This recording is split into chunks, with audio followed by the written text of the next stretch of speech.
સીતારામ બધાઈને. આજે છે હનુમાન જયંતી. હનુમાન જયંતીની બધાને ખૂબ ખૂબ શુભકામના. હનુમાન જયંતી એ ચૈત્ર સુદ અને પૂનમના દિવસે આવે છે. ભગવાન રામ ભક્ત હનુમાન એનો જન્મનો મુખ્ય ઉદ્દેશ્ય ભગવાન શ્રી રામની ભક્તિ હતી. આપણે હનુમાનજીના લગભગ જે છે એ કાર્ટૂનની અંદર જોઈએ હનુમાનજી તોય ગમે, વાસ્તવિકની અંદર આપણે સિરિયલો જોતા હોય તોય હનુમાનજીની આપણે ગાથા સાંભળવી ખૂબ ગમે. આ હનુમાનજી જે છે એ ખાસ કરીને હાલના યુગની અંદર, કળિયુગની અંદર સતત આપણી સાથે રહેનારા દેવ છે, જે ચિરંજીવી છે, ક્યારેય એનું મૃત્યુ થયું નથી. ભગવાન શ્રી રામ જ્યારે વનમાં ગયા ત્યારે ભગવાન શ્રી રામ સાથે હનુમાનજીની મુલાકાત થઈ. પણ એ પહેલાં આપણે તમને જણાવીએ કે હનુમાનજી જ્યારે જન્મ થયો અને સાવ નાના હતા, માંડ માંડે ચાલતા શીખ્યા, પછી એક વખત એને ભૂખ લાગી. એટલે આપણે બધા જાણીએ છીએ કે સૂર્ય એની અંદર અપાર શક્તિ હતી, ઉડી શકતા પવનપુત્ર વાયુપુત્ર છે હનુમાનજી, માં અંજની અને જે આપણે ઓક્સિજન કહીએ છીએ ને વાયુ, એ વાયુના પુત્ર હનુમાનજી છે. ઉડવાની ક્ષમતા એ ધરાવતા બાલ્ય જન્મની સાથેથી, એટલે ઉડતા ઉડતા ઉડતા સૂર્યને ફળ સમજી અને ગળી ગયા અને સમગ્ર દેવી દેવતાઓ જે છે એ નિરાશ થયા અને એને શાપિત કર્યા કે તારી આ શક્તિ છીનવાઈ જશે, પરંતુ જ્યારે તને કોઈ યાદ અપાવશે ત્યારે આવશે. અને જ્યારે રાવણ સીતાને ઉપાડી ગયો અને રામ ભગવાન એની શોધમાં નીકળ્યા ત્યારે હનુમાનજીની ભેટ થઈ અને જાંબુવતે યાદ દેવડાવ્યું કે તમારી અંદર બજરંગબલી આટલી બધી શક્તિ છે. અને ફરીથી હનુમાનજી ઉડ્યા અને લંકા સુધી ગયા, માં સીતાની શોધખોળ કરી અને ભગવાન શ્રી રામને સીતાજીને રાવણના શકંજામાંથી છોડાવવા માટે મદદ કરી. આવા હનુમાનજી જે છે એ મહાપરાક્રમી, મહાબલવાન અને કષ્ટભંજન દેવ છે. મનુષ્યના જીવનની અંદર આવતા તમામ કષ્ટોને હરનારા છે, ભય હરનારા છે, ડર હરનારા છે. આપણી અંદર રહેલો ડર મનુષ્યને સૌથી વધારે હેરાન કરે છે ને તો ડર કરે છે, બીજું કંઈ નથી કરતું. નિષ્ફળ થવાનો ડર, મરી જવાનો ડર, વાગી જવાનો ડર, કંઈક ને કંઈક કોક નિરાશ થઈ જશે આપણાથી એનો ડર. મનુષ્યના જીવન આખું જે છે ને ડરથી ભરેલું છે. ભૂત પિશાચનો ડર, તાંત્રિક વિદ્યાનો ડર, આનો ડર, આવા ડરોથી મનુષ્ય ડરી ડરી ડરી અને અંતે એક દિવસ વયું જાય છે. તો આ બધા ડરનો જો વિનાશ કરવો હોય તો એ વિઘ્ન પેલા કષ્ટભંજન દેવ બજરંગબલી હનુમાનજી રામ ભક્ત એનું સ્મરણ કરવું જોઈએ. અને સૌથી પહેલાં ખાસ તમને આજે હું કહી દઉં કે હનુમાનજી રામ ભક્ત છે. હનુમાનજી કરવાથી કદાચ હનુમાન ના પણ આવે. જેમ કૃષ્ણ કૃષ્ણ કૃષ્ણ કરવાથી કૃષ્ણ જે છે એ કદાચ આવવામાં મોડું કરે, પરંતુ તમે સતત રાધે રાધે રાધે રાધે કરશો તો રાધે નામ ભગવાન શ્રી કૃષ્ણને અત્યંત પ્રિય છે. એનો આત્મા છે કૃષ્ણનો, રાધા. એમ ભગવાન રામ જે છે એ હનુમાનજીનો આત્મા છે. તમે સતત ઉઠી અને શ્રીરામ સીતારામ સીતારામ સીતારામનું જપ કરો અને સતત એનું સ્મરણ કરો. કદાચ તમારા મનની અંદર હનુમાનજીની પ્રતિમા પણ ના દેખાય અને એમ જ બોલતા રહો તો હનુમાનજી તમારી આસપાસ ફરતા રહે છે અને તમારા શબ્દોને સાંભળતા રહે છે. આ ખરેખર સનાતન સત્ય છે કે હનુમાનજીને ભગવાન શ્રી રામનું નામ અત્યંત પ્રિય છે. એટલે જ હનુમાનજી છાતી ચીરી અને ભગવાન શ્રી રામ અને મા સીતાની પ્રતિમા એના હૃદયમાં બિરાજમાન છે, એ જગતને બતાવી શક્યા છે. ભગવાન શ્રી રામ જેવા ભગવાન નહીં અને હનુમાનજી જેવા ભક્ત નહીં. એવા ભક્ત ભગવાન હનુમાનજી બધાના જીવનના કષ્ટો હરે, વિઘ્નો હરે. એ કષ્ટભંજન દેવની છત્રછાયામાં કોઈ પણ વ્યક્તિ જાય તો એનો ડર હરાઈ જાય. કારણ કે મનુષ્યને જીવનની અંદર સફળ થવા માટે આડરૂપ બનતો, અડચણરૂપ બનતો ડર છે. આ ડર જો જીવનની અંદરથી વયો જાય તો મનુષ્ય ચોક્કસ સફળ બને. કારણ કે ચંદ્રગુપ્ત મૌર્ય હતો ને, એને એક વખત એના ગુરુએ પૂછ્યું કે તને હું સફળ બનવા માટે અને ધનની શોધ કરવા માટે જંગલ માર્ગે જવા દઉં, પણ તું મારા એક પ્રશ્નનો જવાબ આપ. ચંદ્રગુપ્ત મૌર્યએ કીધું કે હા ગુરુ, પૂછો. તો કે આ પૃથ્વીની અંદર સૌથી ભયંકરમાં ભયંકર વસ્તુ કઈ છે? એટલે બહુ વિચાર્યા પછી ચંદ્રગુપ્ત મૌર્ય સોરી પૃથ્વીરાજ ચૌહાણ જે છે એ ખૂબ બુદ્ધિશાળી હતો, એટલે એણે એમ કીધું કે ડર. માત્ર ને માત્ર 13 વર્ષની ઉંમરે આટલી પ્રતિભાશાળી રાજા જે છે એ આપણા ભારતની ભૂમિ ઉપર થઈ ગયા છે.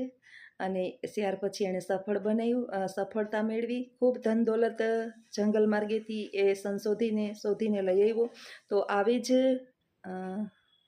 વિડીયો જે છે એ મારે આવતા હોય છે. જો તમને મારા આવા વિડીયો ગમતા હોય તો વિડીયોને લાઈક કરજો, શેર કરજો અને સબસ્ક્રાઈબ કરજો. આવજો. સીતારામ. બધાને હેપી હનુમાન જયંતિ. કષ્ટભંજન દેવ બધાના જીવનની અંદર રહેલા કષ્ટોને હરે. આવજો. સીતારામ.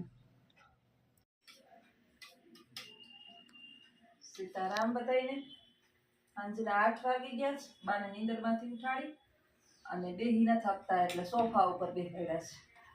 સોફા ઉપર બેહાડીને જમાડી લો.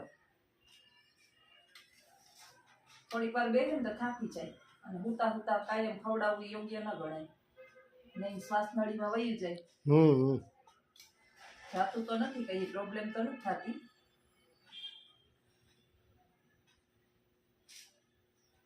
બહેન ખવડાવે ને તો પેટમાં સીધું જાય. ઓલું હુતા હુતા હું નાકમાં વયો આવે. આમ તો હજી કઈ વાંધો નતો આવતો. એકદમ છે ને દહીં અને ખીચડી હાવ એકદમ ઘોરવા જેવી મિક્સ કરી નાખી છે. એકદમ ગરમ ગરમ થઈ જાય એટલે જરાક ઠંડુ દહીં નાખ દઈએ ને ફરી જાય.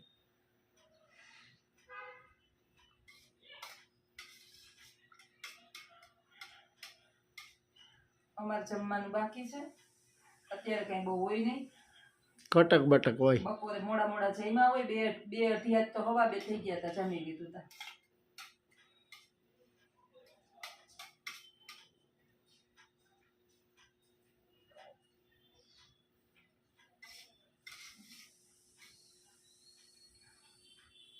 હાલે છે બાની દુનિયા. મોઢામાં ચમચી પકડી રાખે.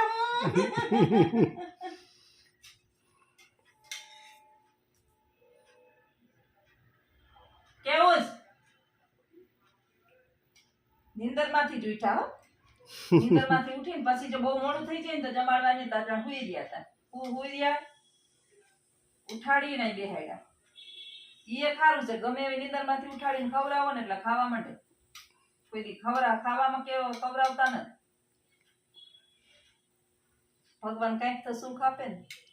ઘટપણમાં થોડું ઘણું લઈ લે, પણ થોડું ઘણું સુખાઈ આપે. એક કઈ યાદ શક્તિ નથી, તે નિરાશ છે. કઈ કોઈને યાદ કરવા, કોઈને દુઃખ થાય, કઈ ઉપાધિ જીસે ને હામાં યાદ રાખવાના. 2 જ બાણા યાદ છે અટાણે ને. પાછો ને જોતી આ બસ 2 જ નામનું રટણ કરે રાખે.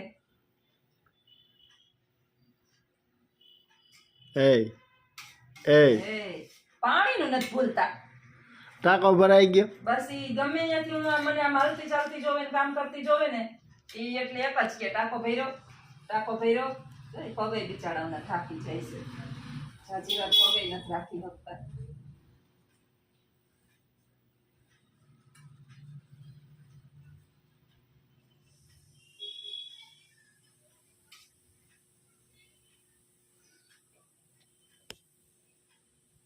આમ જો ઢોરાય નહીં અને કઈ ઉપાધિ ન હોય.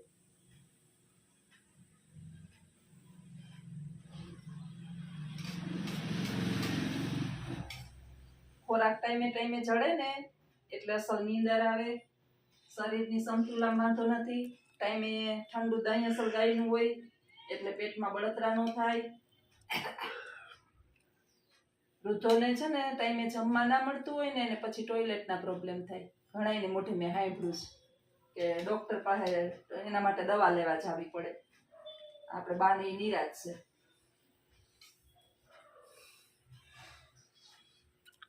વધારે ખાવા ના દઈએ, પણ એને ટાઈમે જેટલું એને જરૂર, પેટને જરૂર હોય ને 3 ટાઈમ તો એને વ્યવસ્થિત જ જમાડવાના. મારા ભાઈબંધ એક ડૉક્ટર છે એની કીધું કે આને કન્ટિન્યુ કે જ્યુસ ના પીરાવ્યા રાખવું. એ કે 8 દીમાં એ કે 2 દી હોલ્ટ કરી જાઓ. હા, એના કામ સારું છે. આમાં છે ને બોલીને હારી જોઈને ઓલું કરતા ને હાવ એનર્જી નહોતી એનીથી છે જ. હમણાં થોડા સ્ફૂર્તિમાં આવી ગયા હે. આટલી ઉંમરે એટલું ઘણું કહેવાય. હમ. 100 વર્ષની ઉંમરે માણસને આમાં ક્યાંય ઓલા ન હોય.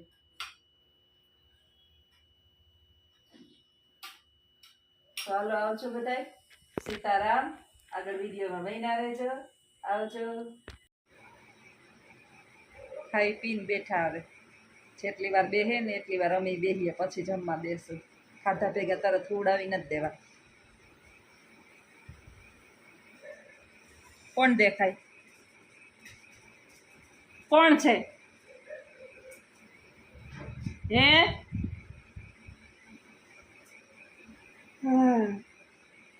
કોણ છે? એમાં કોણ છે? કોણ છે? આ કોણ છે બે બાયું? નથી દેખાતું? બાને હુતું નતો બાને. એ કઈ કોણ જાય? લાખીબેન. લાખીબેન. આ લાખીબેન. હા હા.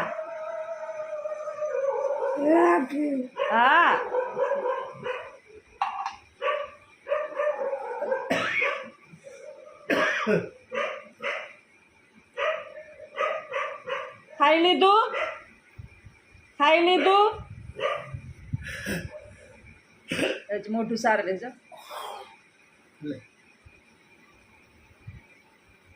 અસલ. Very good. સીતારામ. સીતારામ. સીતારામ. સીતારામ. સીતારામ. સીતારામ. ઘટપણમાં નહીં બોલાતું હોય ને. પાણીનો ટાંકો ચોખ્ખું બોલે. પાણીનો ટાંકો ભર્યો. એને રસનો વિષય છે ને. ભગવાનને રસનો વિષય નથી ને હવે. પેલા બહુ બાઈએ ભક્તિ ને પૂજા ને પાઠ ને કરી લીધા. બહુ કરતા સત્સંગ ને વ્રતું એટલા રહેતા, નકોડા અપવાહ કરતા. નીંદરમાંથી ઉઠ્યા તો માથું જો બાઘડા જેવું છે. વાગ્યા હટણ 8:45 થાય. થોડીક વાર ભલે ને જાગે, બેઠા ને ત્યાં સુધી બેહાડીએ તો રાતે ઓછા જાગે.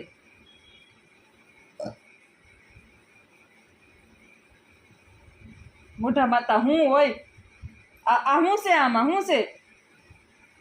શું છે મોમાં? શું છે?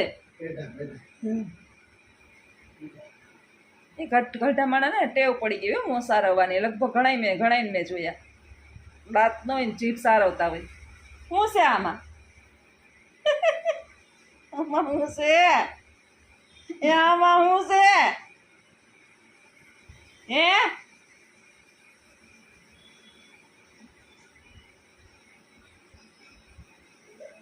સોફા ઉપર ચડીને હાહુઓ બેઠ્યું.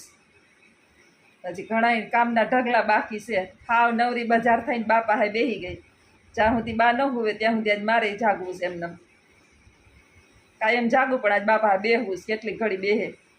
અટાણે છે ને સોફા ઉપર ટેકો લઈને મજા આવે તે વાંધો નતો આવતો, નહીં તરત જ ઢળી જાય. અસલ બેહી ગયા છે. વાતું કરતા ને તો બહુ મજા આવતી. બા કોમેડી કરતા. આગલા જૂના વિડીયો છે, નવા સબસ્ક્રાઈબર છે ને મારા બધાય, એ આગલા જૂના વિડીયો બાના જોજો. બા બહુ કોમેડી કરતા પહેલાંના વિડીયોની અંદર. બી બોલતા ને ચાલતા ને. 1.5 વર્ષ પહેલાંના બધા હમણાં સુધીના છેલ્લા 4-5 મહિના થયા હાવ બોલતા નથી. મન થાય તો જ બોલે. પાણીના ટાંકા સિવાય કાંઈ બોલતા નથી.